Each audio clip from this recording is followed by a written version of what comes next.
Hi ನಮಸ್ಕಾರ, ನಾನು ವಸಂತ್ ಗಿಳಿಯಾರ್. ಇದು ಪಬ್ಲಿಕ್ ಮಿರರ್, ನಿಮ್ಮದೇ ಪ್ರತಿಬಿಂಬ.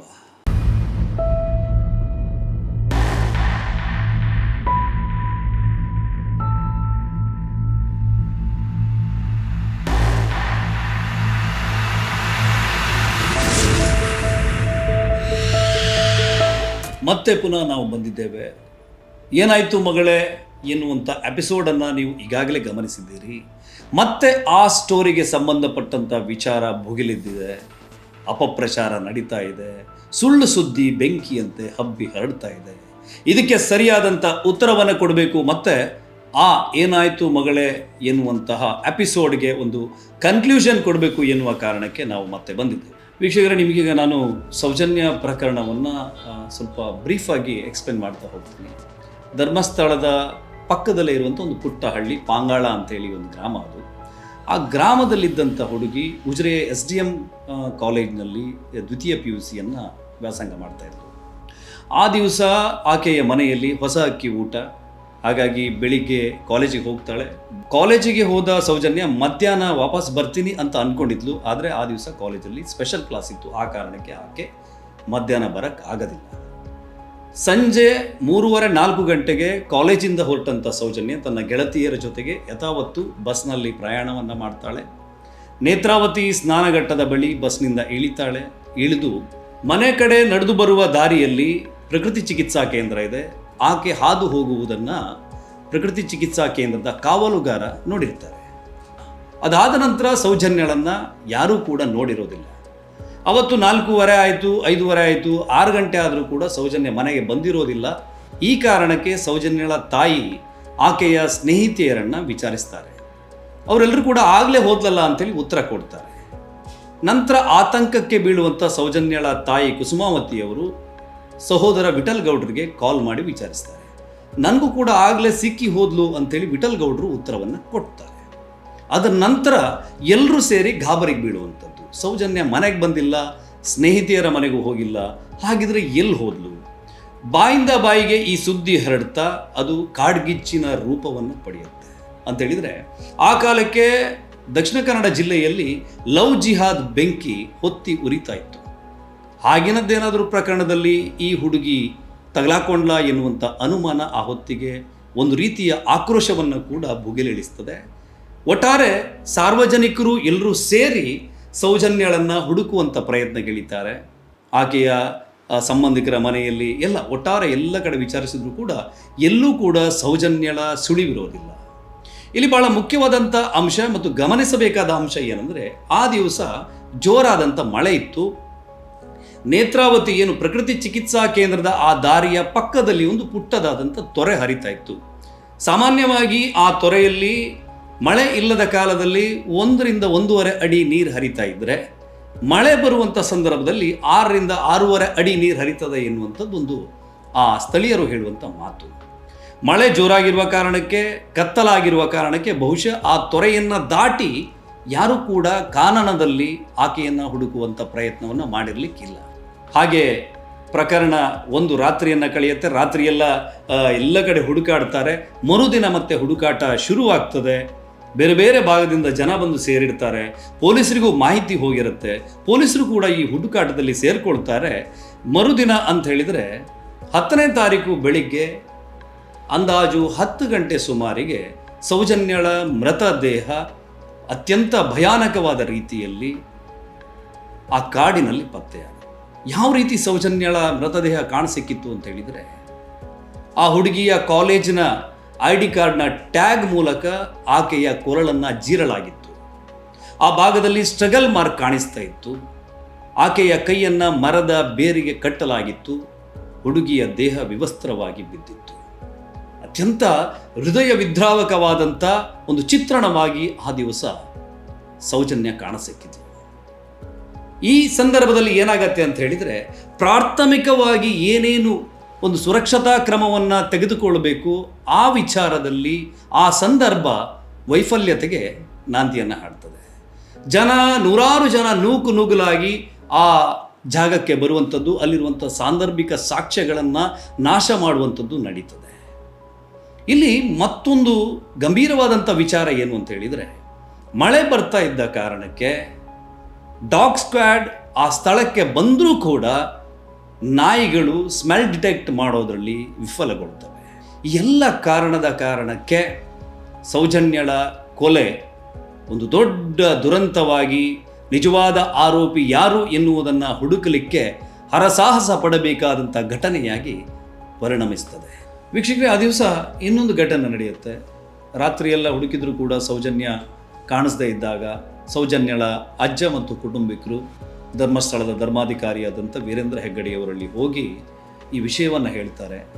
ವೀರೇಂದ್ರ ಹೆಗ್ಗಡೆಯವರು ಅದೇ ತಕ್ಷಣ ಆ ಕಾಲದ ರಾಜ್ಯದ ಗೃಹ ಸಚಿವರಾಗಿರುವಂಥ ಆರ್ ಅಶೋಕ್ ಅವರಿಗೆ ದೂರವಾಣಿ ಕರೆಯನ್ನು ಮಾಡಿ ನಮ್ಮ ಗ್ರಾಮದಲ್ಲಿ ಈ ತರಹದೊಂದು ಪ್ರಕರಣ ನಡೆದಿದೆ, ತಾವು ಸಹಕರಿಸಬೇಕು ಎನ್ನುವ ರೀತಿಯಲ್ಲಿ ವಿನಂತಿಯನ್ನು ಮಾಡಿಕೊಳ್ತಾರೆ.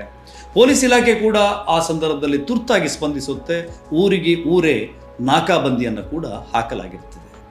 ಇಲ್ಲಿ ನಾನು ಹೇಳಲಿಕ್ಕೆ ಹೊರಡುವಂತಹ ವಿಷಯ ವೆರಿ ವೆರಿ ಇಂಟ್ರೆಸ್ಟಿಂಗ್.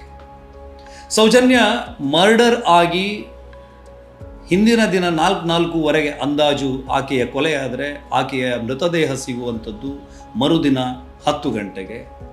ಅದಾದ ನಂತರ 6 ಗಂಟೆಯ ವೇಳೆಗೆ ಆ ಬಾಡಿಯನ್ನು ಅಲ್ಲಿಂದ ಶಿಫ್ಟ್ ಮಾಡಲಾಗ್ತದೆ. ಇಲ್ಲಿ ಗಮನಿಸಬೇಕಾದಂಥ ಬಹುಮುಖ್ಯವಾದ ಅಂಶ ಅಂತ ಹೇಳಿದರೆ, ಆಕೆಯ ಬಾಡಿ ಎಕ್ಸಾಮಿನನ್ನು ಅಂದರೆ ಪೋಸ್ಟ್ಮಾರ್ಟಮನ್ನು ಮಣಿಪಾಲದ ಆಸ್ಪತ್ರೆಯಲ್ಲಿ ಅಥವಾ ಮಂಗಳೂರಿನ ಆಸ್ಪತ್ರೆಯಲ್ಲಿ ಮಾಡಿದ್ದರೆ ಸಮರ್ಪಕವಾದಂತಹ ಸಾಕ್ಷಿ ಆಧಾರಗಳನ್ನು ಪಡಿಬಹುದಿತ್ತೇನೋ. ಕುಟುಂಬದವರ ಒತ್ತಡದ ಮೇರೆಗೆ ಸಹಜವಾಗಿ ನೀವು ಗಮನಿಸಬೇಕಾಗ್ತದೆ. ಈ ವೈಯಕ್ತಿಕ ನಮ್ಮದೇ ಮನೆಯಲ್ಲಿ ಒಂದು ದುರಂತ ನಡೀತು ಅಂತ ಹೇಳಿದರೆ ನಮ್ಮ ಭಾವನೆ ಏನಿರುತ್ತು ಅಂತ ಹೇಳಿದರೆ, ಈಗಾಗಲೇ ಸಾಕಷ್ಟು ಹಿಂಸೆಗೆ ಒಳಪಟ್ಟು ಜೀವ ಬಿಟ್ಟಿದ್ದಾಳೆ, ಇನ್ನೂ ಆ ದೇಹವನ್ನು ಕೊಯ್ದು ಇನ್ನೊಂದು ಮತ್ತೊಂದು ಮಾಡಿ ಮತ್ತಷ್ಟು ಹಿಂಸೆ ಕೊಡೋದು ಬೇಡ, ಆ ದೇಹವನ್ನು ನಮ್ಗೆ ಒಪ್ಪಿಸಿ ಅನ್ನುವಂತಹ ಒಂದು ಒತ್ತಾಯ ಬಹುತೇಕ ಕುಟುಂಬಗಳು ಮಾಡ್ತವೆ. ಬಹುಶಃ ಆ ದಿವಸ ಸೌಜನ್ಯ ಕುಟುಂಬ ಕೂಡ ಮಾಡಿತ್ತು. ತರಾತುರಿಯಲ್ಲಿ ಸರಿಯಾದ ಬೆಳಕಿನ ವ್ಯವಸ್ಥೆಯೂ ಕೂಡ ಇಲ್ಲದೆ ಬೆಳ್ತಂಗಡಿಯಲ್ಲಿ ಪೋಸ್ಟ್ಮಾರ್ಟಮ್ ಮಾಡಿದ ಕಾರಣಕ್ಕೆ ಇಷ್ಟೆಲ್ಲ ಪ್ರಶ್ನೆಗಳು ಇವತ್ತು ಭುಗಿಲೇಳುತ್ತವೆ. ವೈದ್ಯಾಧಿಕಾರಿಗಳು ಮತ್ತು ಪೊಲೀಸ್ ಅಧಿಕಾರಿಗಳು ಒಂದಷ್ಟು ನಿರ್ಲಕ್ಷ್ಯವನ್ನು ತಾಳಿದ್ರು. ಅದಕ್ಕೆ ಕಾರಣ ಅವತ್ತು ಸೃಷ್ಟಿಯಾದಂಥ ಸಂದರ್ಭ. ಈ ಪ್ರಕರಣ ನಡೆದಂಥ ಮರುದಿವಸ ಇಡೀ ಊರಿಗೆ ಊರು ಒಂದು ರೀತಿ ಆಕ್ರೋಶದಲ್ಲಿತ್ತು. ಆರೋಪಿ ಯಾರು, ಅಪರಾಧಿ ಯಾರು ಎನ್ನುವಂತಹ ಒಂದು ಹುಡುಕಾಟ, ಒಂದು ರೀತಿ ಆಕ್ರೋಶ ಯಾವ ರೀತಿ ಇತ್ತು ಅಂತ ಹೇಳಿದರೆ, ಸೌಜನ್ಯಳನ್ನು ಆ ರೀತಿ ಬರ್ಬರವಾಗಿ ಅತ್ಯಾಚಾರಗೈದಂಥ ವ್ಯಕ್ತಿ ಕೈಗೆ ಸಿಕ್ಕಿದರೆ ಕತ್ತರಿಸಿ ಹಾಕಿಬಿಡ್ತೀವಿ ಎನ್ನುವಂಥ ಆಕ್ರೋಶ ಜನರಲ್ಲಿತ್ತು. ಸಹಜವಾಗಿಯೇ ಎಲ್ಲರ ಮೇಲೆ ಒಂದು ರೀತಿಯ ಅನುಮಾನದ ಕಣ್ಣನ್ನು ಗ್ರಾಮಸ್ಥರು ನೆಟ್ಟಿದ್ರು. ಪೊಲೀಸರು ಕೂಡ ಅಪರಾಧಿಗಾಗಿ ಹುಡುಕಾಟವನ್ನು ಮಾಡ್ತಾ ಇದ್ರು. ಈ ನಡುವೆಯೇ ಆ ದಿವಸದ ಸಂಜೆ ಒಂದು ಘಟನೆ ನಡೆಯುತ್ತೆ. 11ನೇ ತಾರೀಕು ಸಂಜೆ ಸಹಜವಾಗಿ 6-6:30 ಮೇಲೆ ಬಾಹುಬಲಿ ಬೆಟ್ಟದ ಮೇಲೆ ಯಾರಿಗೂ ಇರಲಿಕ್ಕೆ ಅವಕಾಶವನ್ನು ಧರ್ಮಸ್ಥಳದ ಸಿಬ್ಬಂದಿ ಕೊಡೋದಿಲ್ಲ. ಹಾಗೆ ಎಲ್ಲವನ್ನ ಸರ್ಚ್ ಮಾಡಿಕೊಂಡು ಕೆಳಗಡೆ ಬರ್ತಿರುವಾಗ ಒಬ್ಬ ವ್ಯಕ್ತಿ ಅಲ್ಲಿ ಕೂತಿದ್ದ. ಅವನನ್ನು ಆ ಸಿಬ್ಬಂದಿಗಳಲ್ಲಿವರೆಗೂ ಕೇಳ್ತಾರೆ, ಇಲ್ಲಿಂದ ಹೊರಡಿ, ಯಾರಿಗೆ ಕಾಯ್ತಾ ಇದ್ದೀರಿ ಅಂತೇಳಿ. ಆಗ ಆ ವ್ಯಕ್ತಿ ಹೇಳ್ತಾನೆ, ಅಲ್ಲಿ ಇದ್ದಾರೆ ನಮ್ಮವರು ಅಂತೇಳಿ. ಇವರು ಆಲ್ರೆಡಿ ಅಲ್ಲೆಲ್ಲ ಸರ್ಚ್ ಮಾಡಿ ಬಂದಿದ್ದಾರೆ, ಅಲ್ಲಿ ಯಾರೂ ಇಲ್ಲಪ್ಪ, ನೀನು ಯಾರಿಗೆ ಕಾಯ್ತಾ ಇದೆಯಾ, ನೀನು ಹೊರಡು ಇಲ್ಲಿಂದ, ಬೇಕಾದರೆ ಮಲಗಲಿಕ್ಕೆ ನಿಮಗೆ ಚಾಪೆ ಕೊಡ್ತೀವಿ, ಅಲ್ಲಿಗೆ ಬಾ ಅಂತೇಳಿ ಹೇಳಿ ಕರೀತಾರೆ. ಚಾಪೆ ಕೊಡ್ತೀನಿ ಅಂತ ಹೇಳಿದ ತಕ್ಷಣ ಇವನು ಇದ್ದಕ್ಕಿದ್ದಾಗೆ ಎದ್ದು ಓಡ್ಲಿಕ್ಕೆ ಶುರು ಮಾಡ್ತಾನೆ. ಆಗ ಅಲ್ಲೇ ಇದ್ದವರು ಕಳ್ಳ ಅಂತ ಹೇಳಿ ಕೂಗ್ತಾರೆ. ಆ ಸಂದರ್ಭದಲ್ಲಿ ಸಾರ್ವಜನಿಕರು ಆತನನ್ನು ಹಿಡಿತಾರೆ. ಸಾರ್ವಜನಿಕರ ಕೈಯಿಂದ ಸಂತೋಷ್ ರಾವನ್ನ ಪೊಲೀಸರು ತನ್ನ ಸುಪರ್ದಿಗೆ ಪಡ್ಕೊಂಡು ಬೆಳ್ತಂಗಡಿ ಪೊಲೀಸ್ ಠಾಣೆಗೆ ಕರ್ಕೊಂಡೋಗಿ ಅರೆಸ್ಟ್ ಮಾಡ್ತಾರೆ, ಕಸ್ಟಡಿಯಲ್ಲಿ ಇರಿಸ್ತಾರೆ. ಆ ದಿವಸ ಠಾಣೆಯ ಮುಂದೆ ಸಾವಿರಾರು ಜನ ಆಕ್ರೋಶಿತ ವರ್ಗದ ಗುಂಪು ನೆರೆದಿರ್ತದೆ. ಆರೋಪಿಯನ್ನು ನಮ್ಮ ಕೈಗೆ ಒಪ್ಪಿಸಿ ಆತನನ್ನು ನಾವು ನೋಡ್ಕೋತೀವಿ ಎನ್ನುವಂತಹ ಒಂದು ಆಕ್ರೋಶಿತ ವರ್ಗ ಅಲ್ಲಿ ಕೂಗಾಡ್ತಾ ಇತ್ತು. ಆ ದಿವಸ ಆಕ್ರೋಶಿತ ಗುಂಪು ಪೊಲೀಸ್ ಜೀಪುಗಳನ್ನು ಸುಟ್ಟಿರುವಂಥ ಪ್ರಕರಣ ನಡೆಯುತ್ತೆ.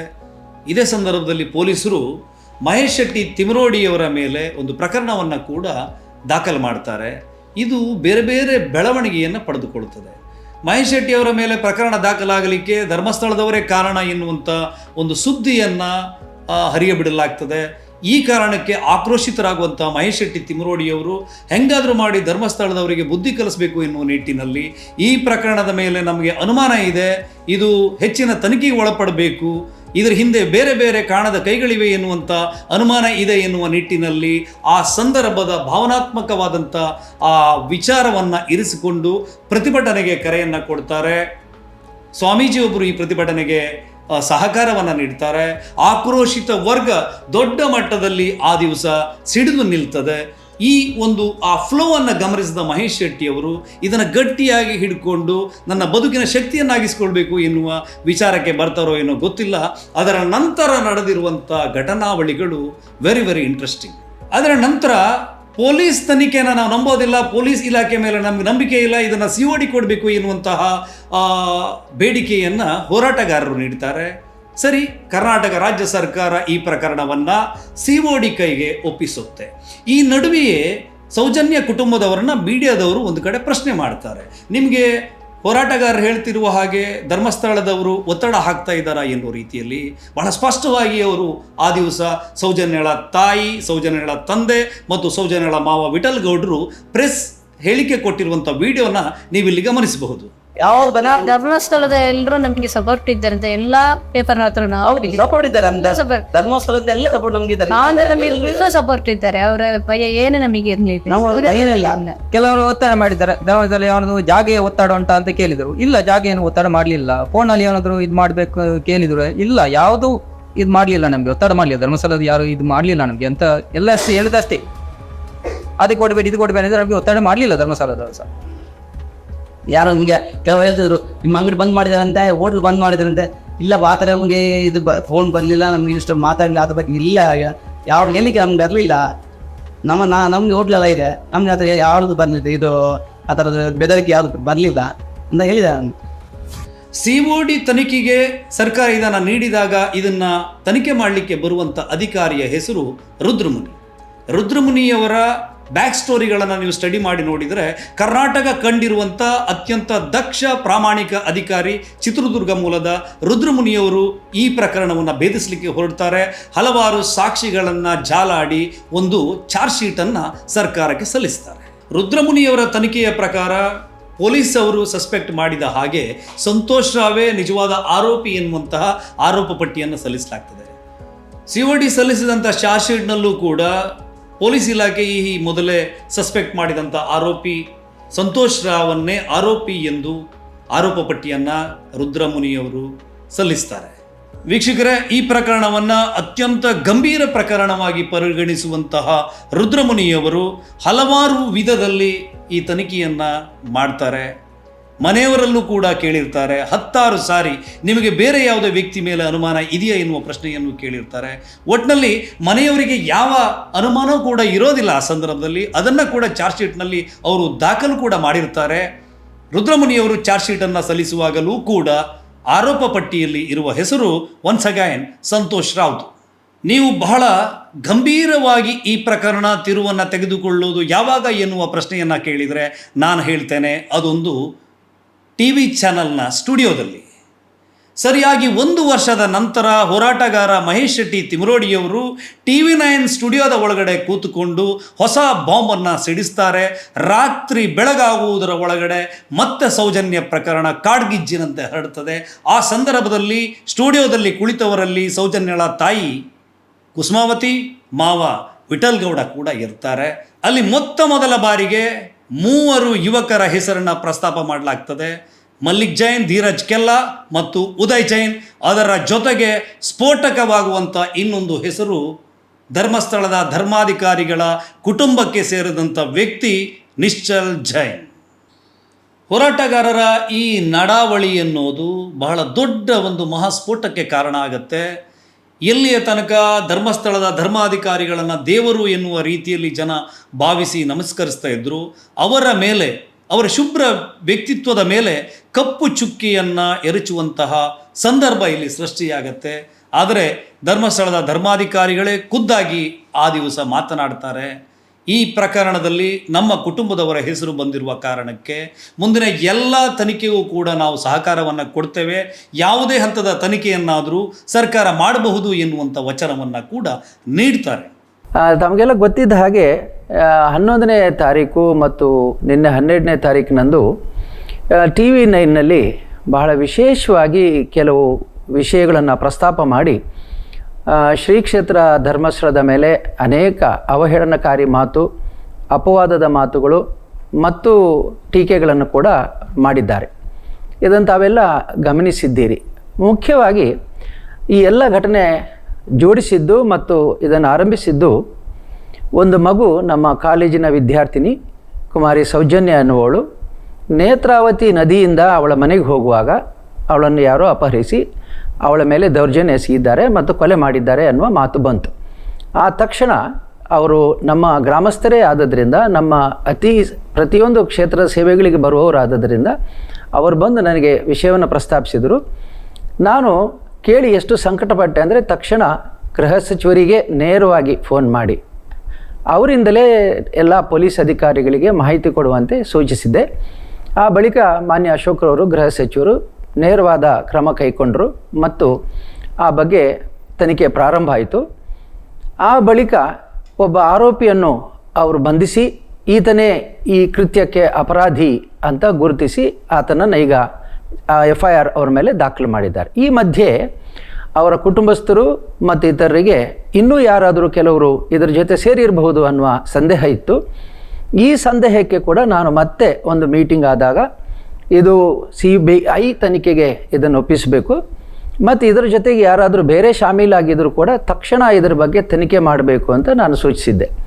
ಈ ಮಧ್ಯೆ ಕೆಲವು ಸಂಘಟನೆಗಳು ಮತ್ತು ಹಿತಾಸಕ್ತಿಗಳು ಈ ವರದಿಯನ್ನು ತಿರುಚಿ ಇದಕ್ಕೆ ಶ್ರೀ ಕ್ಷೇತ್ರ ಧರ್ಮಸ್ಥಳಕ್ಕೂ ಸಂಬಂಧ ಇದೆ, ಹೆಗಡೆಯವರ ಕುಟುಂಬಕ್ಕೂ ಸಂಬಂಧ ಇದೆ ಅನ್ನುವಂಥ ಸಂಬಂಧವನ್ನು ಜೋಡಿಸಿದರು. ಇದರಲ್ಲಿ ವಿಶೇಷವಾಗಿ ನನ್ನ ಸಹೋದರ ಹರ್ಷೇಂದ್ರ ಕುಮಾರ ಪುತ್ರ ನಿಶ್ಚಲ್ ಕುಮಾರ್ ಇದೆ ಅನ್ನೋದನ್ನು ಜೋಡಿಸಿದರು.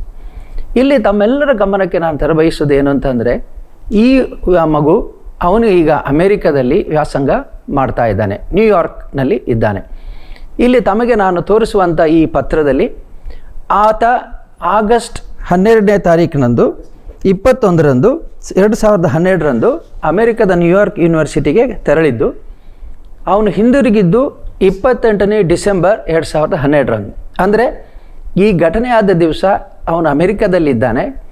ನಿನ್ನೆ ಮಾತಾಡಿದ ವ್ಯಕ್ತಿಗಳು ಎಷ್ಟು ಮಾತಾಡಿದ್ದಾರೆ ಅಂತಂದರೆ, ಇವರು ಎಲ್ಲವನ್ನೂ ಧರ್ಮಸ್ಥಳದಲ್ಲಿ ತಿರುಚಬಲ್ಲರು, ಎಲ್ಲ ಅಧಿಕಾರಿಗಳನ್ನು, ಶಾಸಕರನ್ನು ಮತ್ತು ಪೊಲೀಸ್ ಅಧಿಕಾರಿಗಳನ್ನು ಕೂಡ ಅವರು ತಮ್ಮ ಅಧಿಕಾರದ ಮತ್ತು ತಮ್ಮ ಸ್ಥಾನಮಾನದ ಬಲದಿಂದ ಬದಲಿಸಬಹುದು ಅನ್ನೋದನ್ನು ಹೇಳಿದ್ದಾರೆ. ಬಹುಶಃ ಅಮೆರಿಕಾದ ವೀಸಾವನ್ನು ಬದಲಿಸಲಿಕ್ಕೆ ಆಗೋದಿಲ್ಲ. ಹಾಗಾಗಿ ತಮಗೆ ಖಂಡಿತ ಹೇಳ್ತೇನೆ, ಈ ಮಗು ಆ ದಿವಸಗಳಲ್ಲಿ ನ್ಯೂಯಾರ್ಕ್ನಲ್ಲಿದ್ದ, ಅವನ ಹೆಸರು ಹೇಳಿ ಆತನ ಮೇಲೆ ಅಪವಾದ ಹೊರಿಸುವುದು ಅಂದರೆ ಇದು ಸ್ಪಷ್ಟವಾಗಿ ಯಾವುದಾದ್ರೂ ಒಂದು ರೀತಿಯಿಂದ ಕ್ಷೇತ್ರದ ಮೇಲೆ ಕಳಂಕ ತರಬೇಕನ್ನೋ ಅಭಿಪ್ರಾಯದ ಬಂದಿದೆ.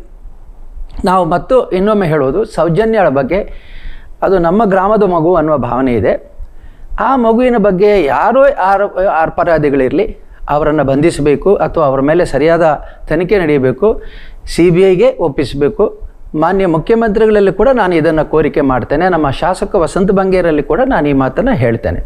ಇದರ ನಡುವೆಯೇ ಕ್ಷೇತ್ರದ ಶಾಸಕರಾದಂತಹ ವಸಂತ ಬಂಗೇರ ವಿಧಾನಸೌಧದಲ್ಲಿ ನಿಂತು ಗುಡುಕ್ತಾರೆ. ಅದರ ತರುವಾಯ COD ಚಾರ್ಜ್ ಶೀಟ್ ಸಲ್ಲಿಸಿದರೂ ಕೂಡ ಈ ಪ್ರಕರಣವನ್ನು CBI ಸುಪರ್ದಿಗೆ ಸರ್ಕಾರ ಒಪ್ಪಿಸ್ತದೆ. ಈ ಎಲ್ಲ ಘಟನಾವಳಿಗಳು ನಡೆದ ನಂತರ ಸೆಂಟ್ರಲ್ ಬ್ಯೂರೋ ಆಫ್ ಇನ್ವೆಸ್ಟಿಗೇಷನ್ನ ಮುಖ್ಯಸ್ಥರಾದಂಥ PVSN ರಾಜು ತಮಿಳುನಾಡಿನಿಂದ ಈ ಪ್ರಕರಣವನ್ನು ಭೇದಿಸಲಿಕ್ಕೆ ಧರ್ಮಸ್ಥಳಕ್ಕೆ ಎಂಟ್ರಿ ಹಾಕ್ತಾರೆ. ಅದರ ನಂತರ ನಡೆಯುವಂಥ ಬೆಳವಣಿಗೆಗಳು ಅತ್ಯಂತ ರೋಚಕವಾಗಿರುತ್ತೆ. ಸ್ನೇಹಿತರೆ, ಇವತ್ತು ಕೂಡ ಒಂದು ಧ್ವನಿ ಎದ್ದಿದೆ, CBI ತನಿಖೆ ಕೂಡ ಸರಿಯಾಗಿ ಆಗಿಲ್ಲ ಅಂತೇಳಿ. ನೀವು ಗಮನ ಹರಿಸಬೇಕು. ಇಲ್ಲಿ ಈ ದೇಶದ CBI ಎಂಥ ಶಕ್ತವಾದಂಥ ಒಂದು ತನಿಖಾ ತಂಡ ಅಂತ ಹೇಳಿದರೆ, ಈ ರಾಷ್ಟ್ರದ ಅತ್ಯಂತ ಪ್ರಭಾವಿ ಲಾಲು ಪ್ರಸಾದ್ ಯಾದವನ್ನ ಕೂಡ ಜೈಲಿಗಟ್ಟದಂಥ ಒಂದು ಸಂಸ್ಥೆ. ಹಸರಾಮ್ ಬಾಪು ಇರ್ಬೋದು, ರಾಮ್ ರಹೀಮ್ ಇರ್ಬೋದು, ಹೀಗೆ ದೊಡ್ಡ ದೊಡ್ಡ ವ್ಯಕ್ತಿಗಳನ್ನು, ದೊಡ್ಡ ದೊಡ್ಡ ಸಾಮ್ರಾಜ್ಯವನ್ನು ಸೃಷ್ಟಿ ಮಾಡಿಕೊಂಡವ್ರನ್ನ ಕೂಡ ಕೃಷ್ಣನ ಜನ್ಮಸ್ಥಾನಕ್ಕೆ ಕಳುಹಿಸಿದಂತಹ ಒಂದು enquiry team CBI, central bureau of investigation team. ಇವರು ಧರ್ಮಸ್ಥಳಕ್ಕೆ ಬಂದು ಸೌಜನ್ಯ ಪ್ರಕರಣದ ಎಳೆಯನ್ನು ಜಾಲಾಡಿ ಎನ್ಕ್ವೈರಿಯನ್ನು ಮಾಡ್ತಾರೆ. ಅಂದಾಜು 450ಕ್ಕೂ ಹೆಚ್ಚು ಸಾಕ್ಷಿಗಳನ್ನು ಈ ಸಂದರ್ಭದಲ್ಲಿ ವಿಚಾರಿಸ್ತಾರೆ. ಅದೆಲ್ಲವನ್ನ ಕೂಡ ತನ್ನ ಚಾರ್ಜ್ ಶೀಟ್ನಲ್ಲಿ ದಾಖಲು ಮಾಡ್ತಾರೆ. ಏನು ಅನುಮಾನವನ್ನು ವ್ಯಕ್ತಪಡಿಸಿದ ವ್ಯಕ್ತಿಗಳನ್ನು ಕೂಡ ಪರಿಪರಿಯಾಗಿ ಎನ್ಕ್ವೈರಿ ಮಾಡ್ತಾರೆ. ಅವ್ರನ್ನ ಬೇರೆ ಬೇರೆ ಸ್ಟೇಷನ್ನಲ್ಲಿಟ್ಟು ಎನ್ಕ್ವೈರಿ ಮಾಡ್ತಾರೆ.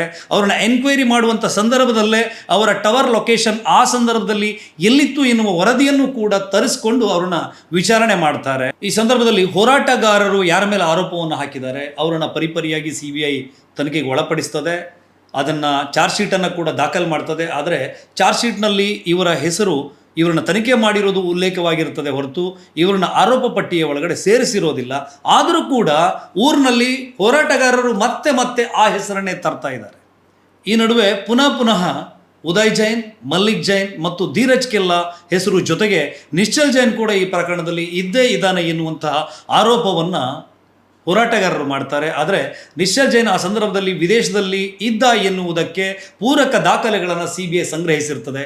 ಅಲ್ಲಿ ಆತ ಟ್ರಾನ್ಸಾಕ್ಷನ್ ಮಾಡಿರುವಂಥದ್ದು ವೀಸಾ ಮತ್ತು ಪಾಸ್ಪೋರ್ಟನ್ನು CBI ತನ್ನ ಪರಿಶೀಲನೆಗೆ ಒಳಪಡಿಸಿರ್ತದೆ. ಹಾಗಾಗಿ ನಿಶ್ಚಲ್ ಜೈನನ್ನು ಈ ಪ್ರಕರಣದಿಂದ ಕೈ ಬಿಡುತ್ತದೆ. ಈ ಮೂವರು ಏನು ಊರಿನಲ್ಲಿ ಇದ್ರಲ್ಲ 3 ಜನ, ಧೀರಜ್ ಕೆಲ್ಲಾ, ಉದಯ್ ಜೈನ್ ಮತ್ತು ಮಲ್ಲಿಕ್ ಜೈನ್, ಇವರ ಹೆಸರನ್ನು ಕೂಡ ಆರೋಪ ಪಟ್ಟಿಯಿಂದ ಕೈ ಬಿಡಲಾಗ್ತದೆ. CBI ಆರೋಪ ಪಟ್ಟಿಯಲ್ಲಿಯೂ ಕೂಡ ದೃಢಗೊಳ್ಳುವಂಥ ಹೆಸರು ಅದು ಸಂತೋಷ್ ರಾವ್ದೇ. ಪ್ರಕರಣ CBI ಸ್ಪೆಷಲ್ ಕೋರ್ಟ್ನಲ್ಲಿ ವಿಚಾರಣೆಯ ಹಂತದಲ್ಲಿ ಇರುವಾಗಲೇ ಕೋರ್ಟ್ಗೆ ಒಂದು ಅರ್ಜಿ ರವಾನೆಯಾಗ್ತದೆ. ಅದು ಏನು ಈಗಾಗಲೇ ಆರೋಪ ಯಾರ ಮೇಲೆ ಬಂದಿದೆ ಅವರಿಗೆ ಇಡೀ ಊರಿನಲ್ಲಿ ತಲೆ ಎತ್ತಿಕೊಂಡು ಓಡಾಡಲಿಕ್ಕೆ ಆಗದೇ ಇರುವಂಥ ಪರಿಸ್ಥಿತಿ. ಧರ್ಮಸ್ಥಳದ ವೀರೇಂದ್ರ ಹೆಗಡೆಯವರ ಕುಟುಂಬಕ್ಕೂ ಇವರಿಗೂ ಯಾವುದೇ ರೀತಿಯ ಸಂಪರ್ಕ ಇರೋದಿಲ್ಲ. ಬೇರೆ ಬೇರೆ ವೃತ್ತಿಯಲ್ಲಿ ಇರುವಂಥ 3 ಯುವಕರು ಅವರೇ ಸ್ವತಃ ಒಂದು ಅರ್ಜಿಯನ್ನು ಹಾಕ್ತಾರೆ. ನಮ್ಮನ್ನು ಬ್ರೈನ್ ಮ್ಯಾಪಿಂಗ್ ಅಥವಾ ಯಾವುದೇ ರೀತಿಯ ಪರಿಶೀಲನೆಗೆ ಒಳಪಡಿಸಬೇಕು, ನಮಗೊಂದು ಮುಕ್ತಿಯನ್ನು ಕೊಡಬೇಕು, ನಮಗೆ ಸಾರ್ವಜನಿಕವಾಗಿ ತಲೆ ಎತ್ಕೊಂಡು ಓಡಾಡಲಿಕ್ಕೆ ಆಗ್ತಾ ಇಲ್ಲ, ನಾವೇ ಅತ್ಯಾಚಾರಿಗಳು ಎನ್ನುವ ರೀತಿಯಲ್ಲಿ ನಮ್ಮನ್ನು ಬಿಂಬಿಸಲಾಗ್ತಿದೆ ಎನ್ನುವಂತಹ ಅರ್ಜಿಯನ್ನು ಆ 3 ಸರ್ಕಾರಕ್ಕೆ ಮತ್ತು ಕೋರ್ಟಿಗೆ ಸಲ್ಲಿಸ್ತಾರೆ. CBI ಅಧಿಕಾರಿಗಳಲ್ಲೂ ಕೂಡ ಈ ವಿಚಾರವಾಗಿ ರಿಕ್ವೆಸ್ಟ್ ಮಾಡಿಕೊಳ್ತಾರೆ. ಇಷ್ಟಾಗಿಯೂ ಕೂಡ ಆ ಸಂದರ್ಭದಲ್ಲಿ CBI ಅಧಿಕಾರಿಗಳು ಆ 3 ಮನವರಿಕೆ ಮಾಡಿಕೊಡ್ತಾರೆ. ಹಾಗೆಲ್ಲ ನೀವು ಹೇಳಿದ ತಕ್ಷಣ ನಿಮ್ಮನ್ನು ಬ್ರೈನ್ ಮ್ಯಾಪಿಂಗ್ ಮಾಡೋಕ್ಕಾಗಲ್ಲ, ಅದಕ್ಕೆ ಬೇರೆ ಬೇರೆ ಪ್ರೋಸೆಸ್ ಇದೆ, ಕೋರ್ಟಿಂದ ಅದಕ್ಕೆ ಪರ್ಮಿಷನ್ ಬೇಕು ಎನ್ನುವಂತಹ ಮಾಹಿತಿಯನ್ನು ಕೊಡ್ತಾರೆ. ಇವರು ಕೋರ್ಟಿಗೂ ಹೋಗಿ ಅದಕ್ಕೊಂದು ಪರ್ಮಿಷನ್ ಅಂತ ತಗೊಂಡು ಬರ್ತಾರೆ. ಕೋರ್ಟ್ ಒಂದು ರಿಕ್ವೆಸ್ಟನ್ನು ಹೇಳ್ತದೆ, ಇವ್ರಿಗೆ ಯಾವುದೇ ತೊಂದರೆ ಮಾಡಬಾರ್ದು, ಇವರ ಬ್ರೈನ್ ಮ್ಯಾಪಿಂಗನ್ನು ಮಾಡಬೇಕು ಎನ್ನುವ ರೀತಿಯಲ್ಲಿ. ಅದೇ ರೀತಿ ಬೆಂಗಳೂರಿಗೆ ಹೋಗಿ ಮಡಿವಾಳದಲ್ಲಿ ಇವರ ಬ್ರೈನ್ ಮ್ಯಾಪಿಂಗ್ ಆಗುತ್ತೆ. ಅದಕ್ಕೆ ಸಂಬಂಧಪಟ್ಟಂಥ ದಾಖಲೆಗಳನ್ನು ಕೂಡ ನಾವು ನೀಡ್ತಾ ಇದ್ದೀವಿ, ನೀವು ಅದನ್ನು ನೋಡ್ಬೋದು. ಪೊಲೀಸರು ಸಸ್ಪೆಕ್ಟ್ ಮಾಡಿದಂತಹ COD ಆರೋಪ ಪಟ್ಟಿ ಸಲ್ಲಿಸಿದಂಥ ಹೆಸರು Santosh Rao. Once again CBI ಕೂಡ ಸಂತೋಷ್ ರಾವೇ ನಿಜವಾದ ಆರೋಪಿ ಎನ್ನುವ ರೀತಿಯಲ್ಲಿ ಆರೋಪ ಪಟ್ಟಿಯನ್ನು ಸಲ್ಲಿಸ್ತದೆ. ನಾವೀಗ ಸಂತೋಷ್ ರಾವ್ನ ಹಿನ್ನೆಲೆಯನ್ನು ಹುಡುಕ್ತಾ ಹೋದರೆ, ಸಂತೋಷ್ ರಾವ್ ಮೂಲತಃ ಕಾರ್ಕಳದವನು. ಆತನ ವಾಸ್ತವ್ಯ ಇದ್ದದ್ದು ಕುಕ್ಕುಂದೂರಿನಲ್ಲಿ. ಆತನ ತಂದೆ ಟೀಚರ್ ಆಗಿದ್ದರು, ತಾಯಿ ಒಂದು ಅರೆ ಸರ್ಕಾರಿ ಇಲಾಖೆಯಲ್ಲಿ ಕೆಲಸ ಮಾಡಿಕೊಂಡಿದ್ದರು. ಸಂತೋಷ್ ರಾವ್ ಬೇಸಿಕಲಿ ಒಬ್ಬ ಸೈನ್ಸ್ ಸ್ಟೂಡೆಂಟ್, 2nd PU ತನಕ ಸ್ಟಡಿ ಮಾಡಿದ್ದ. ಆತ ಕರಾಟೆಯಲ್ಲಿ ಬ್ಲ್ಯಾಕ್ ಬೆಲ್ಟನ್ನು ಪಡೆದಿರುವಂಥ ಒಬ್ಬ ಸದೃಢವಾದಂಥ ವ್ಯಕ್ತಿ. ಆತ ಕರಾಟೆಯ ಟೀಚರ್ ಆಗಿದ್ದ. ಅದರ ಜೊತೆಗೆ ಆತನಿಗೊಂದು ಮಾನಸಿಕ ವ್ಯಾಧಿ ಇತ್ತು. ಆತ ಶಿವಮೊಗ್ಗದ ಅಶೋಕ್ ಪೈ ಅವರ ಬಳಿ ಚಿಕಿತ್ಸೆಯನ್ನು ಪಡಿತಾ ಇದ್ದ. ಅವನಿಗಿದ್ದಂಥ ರೋಗ ಸ್ಕಿಜೋಫ್ರೆನಿಯಾ. ಬೇರೆ ಬೇರೆ ಹೋಟೆಲ್ಗಳಲ್ಲಿ ಕೆಲಸ ಮಾಡಿಕೊಂಡಿದ್ದ. ಅದೇ ರೀತಿ ಈ ಪ್ರಕರಣ ನಡೆದಂಥ ಕಾಲಘಟ್ಟದಲ್ಲಿ ಆತ ಶೃಂಗೇರಿಯ ಶಾರದಾಂಬ ಎನ್ನುವಂಥ ಕ್ಯಾಂಟೀನ್ನಲ್ಲಿ ಕ್ಲೀನರ್ ಆಗಿ ಕೆಲಸ ಮಾಡಿಕೊಂಡಿದ್ದ. ಸಡನ್ನಾಗಿ ಕೆಲಸ ಬಿಟ್ಟು ಇನ್ನೆಲ್ಲಿಗೂ ಹೋಗ್ತಾನೆ. ಎಲ್ಲಿಗೆ ಹೋಗ್ತಾನೆ ಎನ್ನುವ ಮಾಹಿತಿ ಆ ಹೋಟೆಲ್ನವರಿಗೆ ಇರೋದಿಲ್ಲ. ಇಲ್ಲಿ ಸಂತೋಷ್ ರಾವ್ ಪ್ರಕರಣದ ಬಗ್ಗೆ ಆ ಕಾಲದ ತನಿಖಾ ಪತ್ರಿಕೋದ್ಯಮದ ಸಂಸ್ಥೆಯಾದಂಥ ದೈಜಿ ವರ್ಲ್ಡ್ ಒಂದು ಗಂಭೀರವಾದಂಥ ವರದಿಯನ್ನು ಉಲ್ಲೇಖ ಮಾಡಿರ್ತದೆ. ಅದು ಈ ಪ್ರಕರಣ ಬೆಳಕಿಗೆ ಬಂದ ಸಂದರ್ಭದಲ್ಲಿ ಬಯಲಾಗುವಂಥ ಇನ್ನೊಂದು ಸತ್ಯ, ಮಾರ್ನಾಡ್ನಲ್ಲಿ ಸಂತೋಷ್ ರಾವ್ ರೇಪ್ ಅಟೆಂಪ್ಟ್ನಲ್ಲಿಯೂ ಕೂಡ ಪಾಲ್ಗೊಂಡಿದ್ದ ಎನ್ನುವಂತಹ ವಿಷಯವನ್ನು ದೈಜಿ ವರ್ಲ್ಡ್ ಆ ಕಾಲಕ್ಕೆ ಉಲ್ಲೇಖ ಮಾಡಿತ್ತು. ಅದರ ಲಿಂಕನ್ನು ನಾವಿಲ್ಲಿ ಕಾಮೆಂಟ್ ಬಾಕ್ಸ್ನಲ್ಲಿ ಹಾಕ್ತೀವಿ, ನೀವು ಕೂಡ ನೋಡ್ಕೊಳ್ಬೋದು. ಇಲ್ಲಿ ಹೋರಾಟಗಾರರು ಒಂದು TV ಚಾನಲ್ನ ಸ್ಟುಡಿಯೋದಲ್ಲಿ ಕೂತ್ಕೊಂಡು ಹೇಳ್ತಾರೆ, ಸಂತೋಷ್ ರಾವ್ ಇದ್ದ, ಅವನು ಹೆಂಗಿದ್ದ ಅಂತ ಹೇಳಿದ್ರೆ ಬಹಳ ಬಲಿಷ್ಠವಾಗಿದ್ದ ಎನ್ನುವ ಹೇಳಿಕೆಯನ್ನು ಕೊಟ್ಟಿರೋದು ನೀವು ಗಮನಿಸಿರಬಹುದು. ನಿಮ್ಮ ಸೌಜನ್ಯ ಬಾಡಿ ಸಿಕ್ತಲ್ಲ, ಅದಾದ್ಮೇಲೆ ಪೋಸ್ಟ್ ಮಾರ್ಟಮ್ ಆಗಿರುತ್ತಲ್ವಾ, ಸೌಜನ್ಯ ಬಾಡಿ ಹೇಗೆ ಸತ್ತಲು ಅನ್ನುವಂಥದ್ರ ಬಗ್ಗೆ ಏನಾದ್ರು ಪೋಸ್ಟ್ ಮಾರ್ಟಮ್ ಅಲ್ಲಿ ಇದೆಯಾ ಅಂತ? ಅದು ಹೇಗೆ ಸತ್ತಲ ಅಂದ್ರೆ ಯಾತರ ಅಂದ್ರೆ ಸಂತೋಷ್ ರಾವ್ ಸೌಜನ್ಯನ ಬೆನ್ನ ಮೇಲೆ ಹಾಕೊಂಡಿದ್ದಾನೆ. ಅವರು ಬೊಬ್ಬೆ ಹಿಡಿಯುವಾಗ ಇವನು ಕಾಲೇಜ್ ಐಡೆಂಟಿ ಇದಿದೆ ಅದ್ರಲ್ಲಿ ಗಟ್ಟಿ ಹಿಡ್ಕೊಂಡ, ಅಲ್ಲೇ ಜೀವ ಹೋಗಿದೆ. ಇದೇ ಸಂತೋಷ್ ಕುಮಾರ್ ಹೇಳಿದ್ದಾನೆ. ಯಾರ ಹತ್ರ ಹೇಳಿದಾನಂತರ ಪತ್ರಿಕೆಯ ಮುಖಂಡರ ಹತ್ರ, ಜೈಲಿನ ಒಳಗಡೆ ಬಂದಿಯಲ್ಲಿರುವಂತ ಕೈದಿಗಳ ಹತ್ರ, ಅವನನ್ನು ಜೈಲಿಗೆ ತರುವ ಸಂದರ್ಭದಲ್ಲಿ ಕೆಲವು ಪೊಲೀಸ್ ಡಿಪಾರ್ಟ್ಮೆಂಟ್ ನಲ್ಲಿ ಹೇಳಿದ್ದಾನೆ. ಹೇಗಂತ ಹೇಳಿದ್ರೆ, 4 ಮಂದಿ ನಾವು ಅಲ್ಲಿ ಮಾಡಿದ್ದಲ್ಲ, ನಾವು ಹೊರಗಡೆ ಮಾಡಿದ್ದು. ಇದ್ದಾನೆ ಅವನು ಇದ್ದಾನೆ. ಆರೋಪಿ ಅಂತ ಹೇಳೋದೇ ಇಲ್ಲ ಅವನನ್ನ, ಹುಡುಗನನ್ನು ನಾವು. ಯಾಕಂತ ಹೇಳಿದ್ರೆ ಅವನ ಆರೋಪಿಯೇ ಅಲ್ಲ. ನೀವು ಗಮನಿಸಬೇಕಾದಂಥ ಅಂಶ ಏನಂತ ಹೇಳಿದರೆ, ಸಂತೋಷ್ ರಾವ್ ಆ ಕಾಲಕ್ಕೂ ಕೂಡ ತನ್ನ ಮನೆಯಲ್ಲಿ ಇರಲಿಲ್ಲ, ಆತ ಭಜನಾ ಮಂದಿರಗಳಲ್ಲಿ ಉಳ್ಕೊಂಡಿದ್ದ. ಯಾಕೆ ಕೇಳಿದರೆ ಮನೆಯಲ್ಲೂ ಒಂದಿಷ್ಟು ಗೊಂದಲದ ವಾತಾವರಣ ಇತ್ತು. ಅವನ ಅತ್ತಿಗೆ ಇದೇ ಕಾರಣಕ್ಕೆ ಮನೆ ಬಿಟ್ಟು ಹೋಗಿದ್ರು ಎನ್ನುವಂತಹ ಬಲ್ಲ ಮೂಲಗಳಿಂದ ನಾವು ಮಾಹಿತಿಯನ್ನು ಸಂಗ್ರಹ ಮಾಡಿದ್ವಿ. ಇಂತಹ ಸಂತೋಷ್ ರಾವ್ ಹೇಗೆ ಸೈಕೋಪಾತ್ ಆಗಿ ಬದಲಾಗ್ತಾನೆ ಅಂತ ಕೇಳಿದರೆ, ಅದಕ್ಕೆ CBI ಕೊಡುವಂತಹ ವರದಿಗಳು ವೆರಿ ವೆರಿ ಇಂಟ್ರೆಸ್ಟಿಂಗ್. ನಾವು ನಿಮಗಿದನ್ನು ರುಜುವಾತು ಮಾಡಲಿಕ್ಕೆ ಫರೆನ್ಸಿಕ್ ವರದಿಯನ್ನು ಹೇಳಬೇಕಾಗತ್ತೆ. 3-3.5 ಸಾವಿರ ವರದಿಗಳನ್ನು ನೀಡಿ ಇಡೀ ರಾಜ್ಯದಲ್ಲೇ ಒಬ್ಬ ಸರ್ವಶ್ರೇಷ್ಠ ಫಾರೆನ್ಸಿಕ್ ಡಾಕ್ಟರ್ ಅಂತ ಗುರುತಿಸಿಕೊಂಡಿರುವಂತಹ ಡಾಕ್ಟರ್ ಮಹಾಬಲೇಶ್ ಶೆಟ್ಟಿಯವರು ಆತನ ಬಾಡಿ ಎಕ್ಸಾಮಿನ್ ಮಾಡ್ತಾರೆ. ಅವನ ದೇಹದಲ್ಲಿ ಒಟ್ಟು 17 ಗಾಯಗಳನ್ನು ಮಹಾಬಲೇಶ್ ಶೆಟ್ಟರು ಐಡೆಂಟಿಫೈ ಮಾಡ್ತಾರೆ. ಆ 17 ಗಾಯಗಳನ್ನು 3 ವಿಭಾಗಗಳನ್ನಾಗಿ ಫಾರೆನ್ಸಿಕ್ ರಿಪೋರ್ಟು ವಿಂಗಡಣೆ ಮಾಡುತ್ತೆ. ಆತನ ದೇಹದ ಮೇಲೆ 17 ಗಾಯಗಳಿವೆ. ಅದು ಯಾವ್ಯಾವ ಅವಧಿಗಾಗಿರುವಂಥ ಗಾಯ ಎನ್ನುವಂಥ ರಿಪೋರ್ಟ್ ಅದು. ನೀವು ಬಹಳ ಸೂಕ್ಷ್ಮವಾಗಿ ಗಮನಿಸಬೇಕು. 48 ಗಂಟೆಗಳ ಹಿಂದಾದಂಥ ಒಂದಿಷ್ಟು ಗಾಯಗಳಿವೆಯಲ್ಲ, ಆತನ ಹಣೆಯ ಮೇಲೆ ಆದಂಥ ಗಾಯ ನೀವು ಫೋಟೋದಲ್ಲಿ ಗಮನಿಸಬಹುದು. ಆತನ ಎದೆಯ ಮೇಲೆ ಆದಂಥ ಗಾಯ, ಆತನ ಬೆನ್ನಿನ ಮೇಲೆ ಆದಂಥ ತರಚು ಗಾಯ ಮತ್ತು ಆತನ ಗುಪ್ತಾಂಗದಲ್ಲಿ ಆಗಿರುವಂತಹ ಗಾಯ. ಈ ಇಷ್ಟು ಗಾಯಗಳು 48 ಗಂಟೆಗಳ ಹಿಂದೆ ನಡೆದಂಥ ಗಾಯಗಳು. ಅಂದರೆ ಸೌಜನ್ಯ ರೇಪ್ ಆ್ಯಂಡ್ ಮರ್ಡರ್ ಆದಂಥ ಸಮಯಕ್ಕೆ ಆ ಸಮಯ ಮ್ಯಾಚ್ ಆಗುತ್ತೆ. ನಿಮಗಿಲ್ಲಿ ಬಹಳ ಮುಖ್ಯವಾದ ಅಂಶವನ್ನು ನಾನು ಹೇಳ್ತೀನಿ. ಸಂತೋಷ್ ರಾವ್ ಬಾಡಿ ಎಕ್ಸಾಮಿನ್ ಮಾಡಿದಂಥ ವೈದ್ಯಾಧಿಕಾರಿಗಳು ಖಾತ್ರಿಪಡಿಸಿಕೊಳ್ಳುವಂಥದ್ದು, ಸಂತೋಷ್ ರಾವ್ಗೆ ಒಂದು ಲೈಂಗಿಕ ರೋಗವಿತ್ತು. ಅದನ್ನು ಫಿಮೋಸಿಸ್ ಅಂತ ಹೇಳ್ತಾರೆ. ಆತನ ಶಿಶ್ನದ ಮುಂದೋಗಲು ಹಿಂದೆ ಸರಿಯದಿರುವಂಥ ಒಂದು ರೋಗ. ನೀವು ಈ ಸ್ಟಡಿ ರಿಪೋರ್ಟನ್ನು ನೋಡಬಹುದು.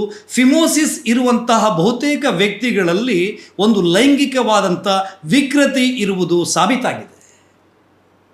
ಸಂತೋಷ್ ರಾವ್ ಸೌಜನ್ಯಳನ್ನು ಅತ್ಯಾಚಾರ ಮಾಡಿದ್ದಾನ ಮಾಡಿಲ್ವಾ ಎನ್ನುವ ವಿವರವನ್ನು ಬದಿಗಿಟ್ಟು ನೋಡಿದರೆ, ಸೌಜನ್ಯಳ ಜೊತೆ ಆ ವ್ಯಕ್ತಿ ಅತ್ಯಂತ ವಿಕೃತವಾಗಿ ನಡೆದುಕೊಂಡಿದ್ದಾನೆ ಅನ್ನೋದನ್ನು ಫೊರೆನ್ಸಿಕ್ ರಿಪೋರ್ಟು ಸಾಬೀತು ಮಾಡಿದೆ. ಆಕೆಯ ಗುಪ್ತಾಂಗಕ್ಕೆ ಮಣ್ಣನ್ನು ಎರಚಿರುವಂಥದ್ದು, ಕತ್ತನ್ನು ಜೀರಿ ಕೊಲೆ ಮಾಡಿರುವಂಥದ್ದು, ಈ ತರಹದ ಸನ್ನಿವೇಶಗಳನ್ನು ಗಮನಿಸಿದರೆ ಇದೊಬ್ಬ ಲೈಂಗಿಕವಾದಂಥ ವಿಕೃತಿ ಇರುವಂಥ ವ್ಯಕ್ತಿ ಮಾಡಿದ ಘಟನೆಗಳ ಹಾಗೆ ಕಂಡು ಬಂದಿತ್ತು. ಇಲ್ಲಿ ಬಹಳ ಸೂಕ್ಷ್ಮವಾಗಿ ನೀವು ಗಮನಿಸಬೇಕಾದಂಥ ಅಂಶ, ಸಂತೋಷ್ ರಾವ್ಗೆ ಫಿಮೋಸಿಸ್ ಇತ್ತು. ಫಿಮೋಸಿಸ್ ಇರುವಂಥ ವ್ಯಕ್ತಿ ಲೈಂಗಿಕ ಸುಖವನ್ನು ಪಡೀಲಿಕ್ಕೆ ಆಗೋದಿಲ್ಲ. ಆ ಸಂದರ್ಭದಲ್ಲಿ ಅತ್ಯಾಚಾರ ಮಾಡಲಿಕ್ಕೆ ಪ್ರಯತ್ನ ಮಾಡಿದ್ದಾನೆ ಅಂತ ಇಟ್ಕೊಳ್ಳೋಣ. ಆ ಸಂದರ್ಭದಲ್ಲಿ ಇಂಟರ್ಕೋರ್ಸ್ ಮಾಡಲಿಕ್ಕೆ ಹೋದಾಗ ವಿಪರೀತವಾದಂಥ ನೋವಾಗತ್ತೆ.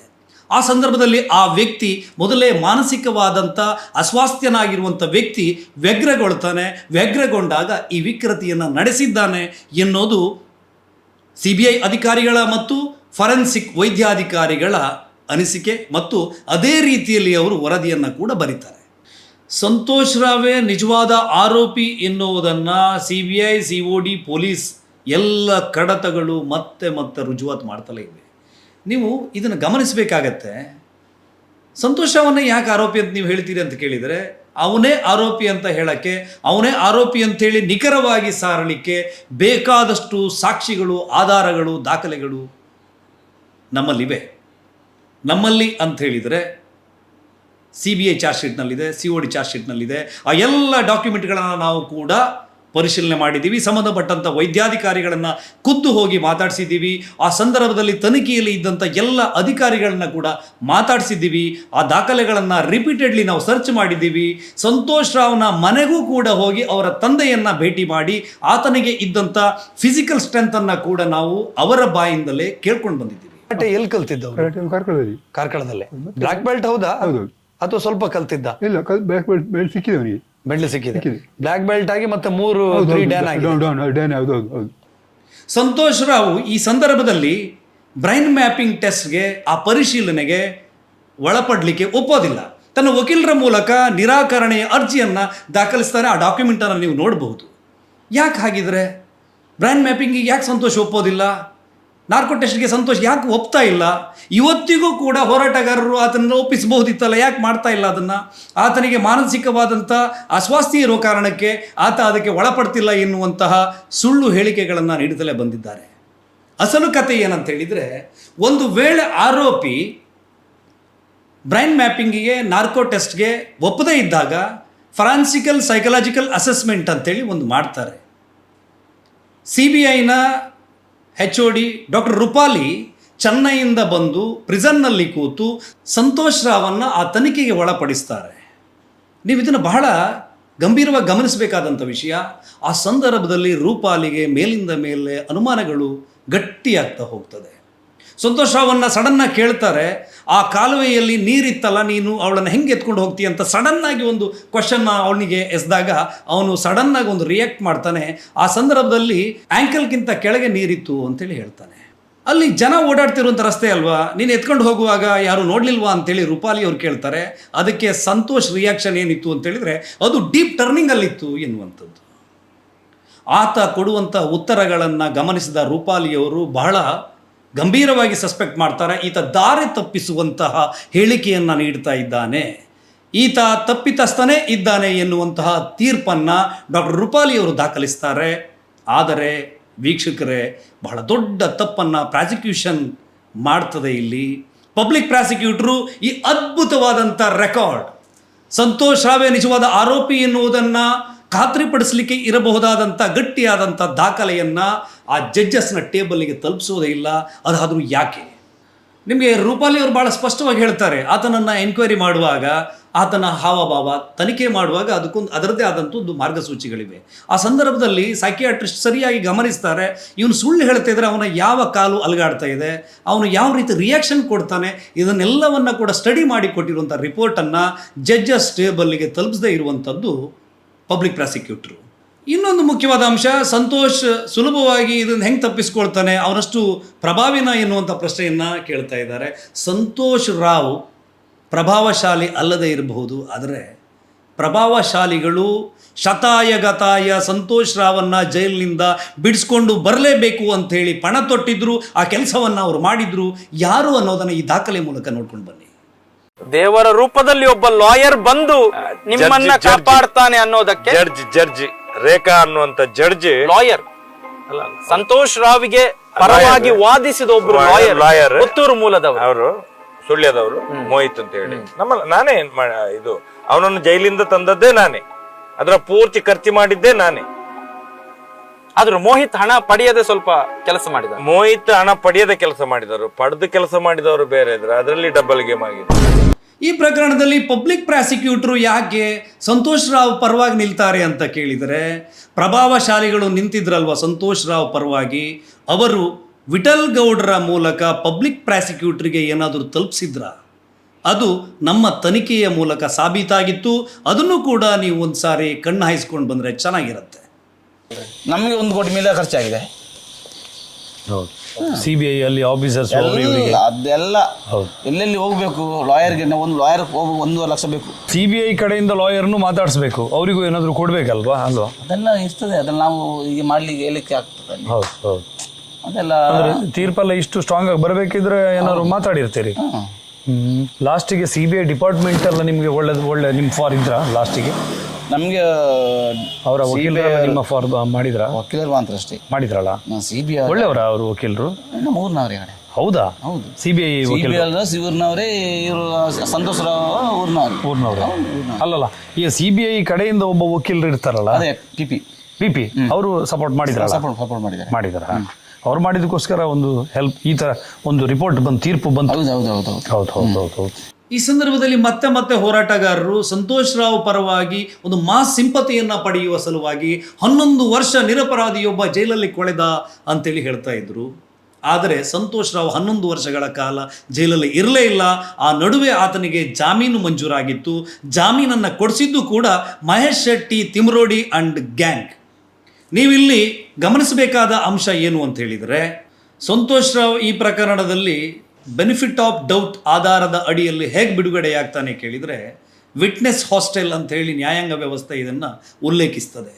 ಯಾವ ಸಂತ್ರಸ್ತೆಯ ಕುಟುಂಬದವರು ಸಂತೋಷ್ ರಾವ್ ವಿರುದ್ಧ ಸಾಕ್ಷಿಯನ್ನು ನುಡಿಯಬೇಕಿತ್ತು, ವಿಚಾರಣೆಯ ವೇಳೆ ಆ ಹೇಳಿಕೆಯನ್ನು ಕೊಟ್ಟಂಥ ಸಾಕ್ಷಿಗಳಾಗಿ ಪರಿಗಣಿಸಲ್ಪಟ್ಟಂಥವರೇ ಕೋರ್ಟ್ನ ಕಟಕಟೆಯಲ್ಲಿ ಈತ ನಿರಪರಾಧಿ ಎನ್ನುವಂತಹ ಉಲ್ಲೇಖವನ್ನು ಉಲ್ಟಾ ಸಾಕ್ಷಿಯನ್ನು ಹೇಳಿದ ಕಾರಣಕ್ಕೆ ಅದು ಸಂತೋಷ್ ರಾವ್ಗೆ ವರವಾಗಿ ಪರಿಣಾಮ ಬೀಳ್ತದೆ. ಸೌಜನ್ಯಳಿಗೆ ನ್ಯಾಯವನ್ನು ಕೊಡಬೇಕು ಎನ್ನುವ ಹೋರಾಟವನ್ನು ಕಟ್ಟಿದವರೇ ಸಂತೋಷ್ ರಾವನ್ನು ನಿರಪರಾಧಿಯನ್ನಾಗಿ ಮಾಡಲು ಕೂಡ ಹೋರಾಟವನ್ನು ಕೊಡುವ ಕಾರಣಕ್ಕೆ ಈ ಪ್ರಕರಣದಲ್ಲಿ ಸಂತೋಷ್ ರಾವ್ ಅಕ್ವಿಟ್ ಆಗ್ತಾನೆ. ಈ ಸಂದರ್ಭದಲ್ಲಿ ಸಂತೋಷ್ ರಾವ್ ಪರವಾದಂಥ ವಕೀಲರು, ಸೌಜನ್ಯ ಪರವಾದಂಥ ವಕೀಲರು ಇಬ್ಬರೂ ಕೂಡ ಒಂದು ಸಿಂಡಿಕೇಟ್ ಆಗ್ತಾರೆ. ಯಾವ ಪ್ರಶ್ನೆಯನ್ನು ಕೇಳಬೇಕು ಆ ಪ್ರಶ್ನೆಯನ್ನು ಕೇಳಲ್ಲ, ಯಾವ ಪ್ರಶ್ನೆಯನ್ನು ಕೇಳುವ ಮೂಲಕ ಕೋರ್ಟಿಗೆ ಸಾಕ್ಷಿಯನ್ನು ಮನವರಿಕೆ ಮಾಡಿಕೊಡ್ಬೇಕು ಆ ಎಲ್ಲ ಅವಕಾಶಗಳು ಇದ್ದಾಗಿಯೂ ಕೂಡ ಆ ರೀತಿಯ ಎನ್ಕ್ವೈರಿಗಳನ್ನು ಮಾಡದೇ ಇರುವ ಕಾರಣಕ್ಕೆ ಈ ಕೇಸು ಹಳ್ಳ ಹಿಡಿದೋಗುತ್ತೆ. ಇದೆಲ್ಲವನ್ನು ಪರಿಗಣಿಸಿದಂಥ ಘನ ನ್ಯಾಯಾಲಯ ಬೆನಿಫಿಟ್ ಆಫ್ ಡೌಟ್ ಅಡಿಯಲ್ಲಿ ಸಂತೋಷ್ ರಾವನ್ನು ಅಕ್ವಿಟ್ ಮಾಡುತ್ತೆ. ಮಾಡದೆ ಇನ್ನೇನು ಮಾಡುತ್ತೆ? ಇದರ ಆಚೆಗೆ ಇನ್ನೊಂದು ಹೈಡ್ರಾಮಾದ ಹೋರಾಟವನ್ನು ಹೋರಾಟಗಾರರು ಕಟ್ತಾರೆ. ಇಲ್ಲಿಗೆ ಎಂಟ್ರಿ ಕೊಡೋದು ಒಡನಾಡಿ ಸ್ಟ್ಯಾನ್ಲಿ, ಅದರ ಜೊತೆಗೆ ಬೇರೆ ಬೇರೆ ಸಂಘಟನೆಗಳು, ಇದರ ಹಿಂದೆ SDPI ಕೂಡ ಕೆಲಸ ಮಾಡಿದೆ ಅಂಥೇಳಿ ಖುದ್ದು ಸೌಜನ್ಯಳ ಮಾವ ಹೇಳ್ತಾರೆ. ಇವರೆಲ್ಲರೂ ಕೂಡ ಒಟ್ಟಾಗಿ ಒಂದು ಧಾರ್ಮಿಕ ಸಂಸ್ಥೆಯ ವಿರುದ್ಧ ಕದನಕ್ಕೆ ಬೀಳ್ತಾರೆ. ಸುಳ್ಳು ಸುಳ್ಳು ಪ್ರಚಾರವನ್ನು ಮಾಡ್ತಾರೆ, ಅಪಪ್ರಚಾರವನ್ನು ಮಾಡ್ತಾರೆ. ನಮ್ಮಲ್ಲಿ ಸಾಕ್ಷಿ ಇದೆ, ದಾಖಲೆ ಇದೆ ಅಂಥೇಳಿ ಘೋಷಣೆಗಳನ್ನು ಕೂಗಿಕೊಂಡು ಬೀದಿ ಹೋರಾಟವನ್ನು ಮಾಡ್ತಾರೆ. ಸಂತೋಷ್ ರಾವ್ ನಿರಪರಾಧಿ ಅಂಥೇಳಿ ಕೋರ್ಟ್ ಹೇಳದೇ ಇದ್ದರೂ ಕೂಡ ಕೋರ್ಟ್ ಹಾಗೆ ಹೇಳಿದೆ ಅನ್ನೋ ರೀತಿಯಲ್ಲಿ ಜನರನ್ನು ಸುಳ್ಳೆ ನಂಬಿಸುವಲ್ಲಿ ಇವರು ಸಫಲರಾಗ್ತಾರೆ. ಆ ಕಾರಣಕ್ಕೆ ಮತ್ತೊಂದು ಆಕ್ರೋಶದ ಒಂದು ವ್ಯವಸ್ಥೆ ನಿರ್ಮಾಣ ಆಗುವಂತೆ ನೋಡಿಕೊಳ್ತಾರೆ. ಇದರ ಹಿಂದೆ ಇರುವಂತಹ ಹಿಡನ್ ಅಜೆಂಡಾವೇ ಧರ್ಮ ಸಂಸ್ಥೆಯ ವಿರುದ್ಧ ಜನತೆಯನ್ನು ಎತ್ತಿಕಟ್ಟುವಂಥದ್ದು. ಹೈಕೋರ್ಟ್ನಲ್ಲಿ ವಿಚಾರಣೆ ನಡೆಯುವಂಥ ಹೊತ್ತಿನಲ್ಲಿ ಒಂದು ಕಡೆ ಇವರದ್ದು ಬೀದಿ ಹೋರಾಟ ನಡೀತಲೇ ಇತ್ತು. ಆ ಬೀದಿ ಹೋರಾಟದಲ್ಲಿ ಇವರು ಮತ್ತೆ ರಿಪೀಟೆಡ್ಲಿ ಸಾರಿ ಹೇಳ್ತಾ ಇದ್ರು, ನಮ್ಮ ಹತ್ರ ಡಾಕ್ಯುಮೆಂಟ್ ಇದೆ, ನಮ್ಮ ಹತ್ರ ಸಾಕ್ಷಿ ಇದೆ, ನಾವಿಲ್ಲೆಲ್ಲೂ ಸಾಕ್ಷಿನ ಬಿಟ್ಕೊಡಲ್ಲ, ನಾವು ಕೋರ್ಟಿಗೆ ಸಾಕ್ಷಿನ ಕೊಡ್ತೀವಿ ಅಂಥೇಳಿ ಅವರಿಗೆ ಎಲ್ಲ ಸಾಕ್ಷಿಗಳನ್ನು ಕೋರ್ಟಿಗೆ ಕೊಡಲಿಕ್ಕೆ ಅವಕಾಶ ಇತ್ತು. ಸೌಜನ್ಯ ಪ್ರಕರಣದಲ್ಲಿ ಕೋರ್ಟು ಸಂತೋಷ್ ರಾವನ್ನು ಅಕ್ವಿಟ್ ಮಾಡಿದಾಗ ಸುಪ್ರೀಂ ಕೋರ್ಟಿಗೆ ಹೋಗಲಿಕ್ಕೆ 90 ದಿನಗಳ ಅವಕಾಶ ಇತ್ತು. ಈ ಸಾಕ್ಷಿಗಳೆಲ್ಲವನ್ನು ಕೂಡ ಸುಪ್ರೀಂ ಕೋರ್ಟ್ನಲ್ಲಿ ಕೊಟ್ಟು ಸೌಜನ್ಯಳಿಗೆ ನ್ಯಾಯ ಕೊಡಿಸುವ ಸಾಧ್ಯತೆಗಳು ಅವರ ಕೈಯಲ್ಲಿತ್ತು. ಆದರೆ ಇವರು ಹೋಗಲೇ ಇಲ್ಲ. ಇಲ್ಲೊಂದು ಪ್ರಶ್ನೆ, ನ್ಯಾಯ ಬೇಕು ಅಂಥೇಳಿ ಬೀದಿ ಹೋರಾಟ ಮಾಡೋದಾ, ನ್ಯಾಯಾಂಗ ವ್ಯವಸ್ಥೆಯಲ್ಲಿ ಪ್ರಶ್ನೆ ಮಾಡಿ ನ್ಯಾಯಾಲಯದ ಮೆಟ್ಟಿಲಲ್ಲಿ ಹೋರಾಟ ಮಾಡೋದಾ? ಈ ಪ್ರಶ್ನೆಗೆ ಉತ್ತರವನ್ನು ನೀವೇ ಕಂಡುಕೊಳ್ಬೇಕು. ಆದರೆ ಇವರು CBI ತನಿಖೆ ಮಾಡಿರುವುದನ್ನೇ ಪ್ರಶ್ನೆ ಮಾಡಿ SIT ಕೊಡಿ ಅಂತೇಳಿ ಹೇಳ್ತಾ ಇದ್ದಾರೆ. ಈ ದೇಶದ ಅತ್ಯುನ್ನತ ಅಂತ ಹೇಳಿದರೆ ಸುಪ್ರೀಂ ತನಿಖಾ ಸಂಸ್ಥೆ CBI ತನಿಖೆ ಮಾಡಿದ ಮೇಲೆ ಇನ್ನು ಯಾವುದು ಬಾಕಿ ಉಳಿದಿದೆ? ಇವ್ರ ಪ್ರಕಾರ ಅಮೆರಿಕದ ತನಿಖಾ ಸಂಸ್ಥೆ ಬಂದು ಈ ಪ್ರಕರಣವನ್ನು ಎನ್ಕ್ವೈರಿ ಮಾಡಬೇಕಾ? ಇವರಲ್ಲಿರುವಂಥ ಸಾಕ್ಷಿಗಳನ್ನು ಇದುವರೆಗೂ ಯಾವ ಅಧಿಕಾರಿಗಳಿಗೂ ಇವರು ಕೊಟ್ಟಿಲ್ಲ. ಯಾಕೆ ಕೇಳಿದರೆ ಕೊಟ್ಟರೆ ಮರುದಿವಸ ನೇತ್ರಾವತಿಯಲ್ಲಿ ಅವರ ಹೆಣ ತೇಲ್ತದೆ ಅಂತ ಹೇಳ್ತಾರೆ. ಹಾಗಿದ್ದರೆ ಅಷ್ಟು ಸಾಕ್ಷಿಯನ್ನು ತನ್ನ ಒಳಗಡೆ ಇಟ್ಟುಕೊಂಡಿರುವ ಇವರ ಹೆಣ ಇದುವರೆಗೂ ಯಾಕೆ ಬೀಳಲಿಲ್ಲ? ಇದು ಒಂದು ಪ್ರಶ್ನೆ ಅಲ್ವಾ? ನೋಡಿದವರಿದ್ದಾರೆ, ರಕ್ತವನ್ನು ನೋಡಿದ್ದಾರೆ, ಕೊಲೆ ಮಾಡಿದವರನ್ನು ನೋಡಿದ್ದಾರೆ, ಕರ್ಕೊಂಡು ಹೋದವರನ್ನು ನೋಡಿದ್ದಾರೆ, ಎಲ್ಲವೂ ಇದೆ ನಮ್ಮ ಹತ್ರ.